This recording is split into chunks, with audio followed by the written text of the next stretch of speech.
یہ جب بھی محرم کا مہینہ آتا ہے جو بھی مسجد ہے سب مسجد میں عاشورہ کے روزے کی فضیلت اسی کے بارے میں بات کرتے ہیں. عاشورہ کا روزے کے بارے میں کیا آپ کا نظریہ ہے؟ اس دن امام حسین علیہ السلام کی شہادت ہوئی ہے، تو اس دن بہت ہی جو ہے مصیبت کا دن ہے، اور یہ نحس دن ہے، اور یہ کوئی برکت کا دن نہیں ہے. اور اہل بیت الطاہرین علیہم الصلاۃ والسلام کا فرمان ہے کہ جو اس دن روزہ رکھتا ہے اس کا ثواب اتنا ہی ہوگا جو ابن مرجانہ عبید اللہ ابن مرجانہ کا ثواب ہے، اتنا ہی ثواب ہوگا اس کا. تو ہمارے نزدیک اس کا کوئی فضیلت نہیں ہے عاشور کے روزے کا.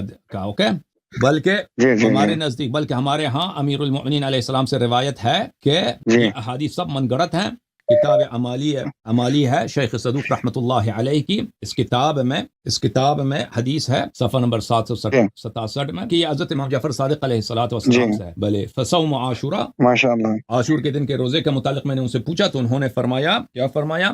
ذاک یوم قتل فیہ الحسین علیہ السلام، وہ وہی دن ہے جب امام حسین علیہ السلام کی شہادت ہوئی ہے. فإن كنت شاملا فصوم، اگر تیرے لیے اس دن خوشی کا دن ہے تو اس دن روزہ رکھنا.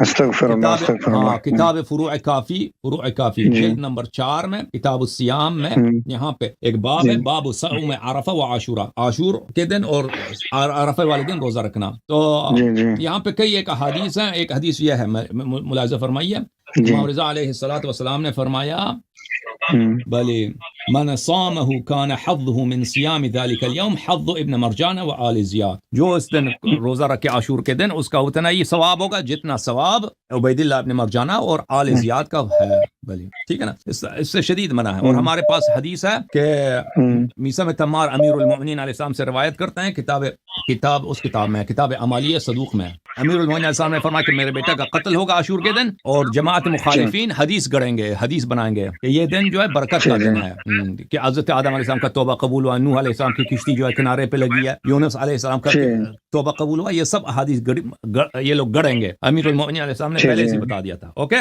اللہ اکبر. جی بہت شکریہ، جزاک اللہ. Okay, thank you sir.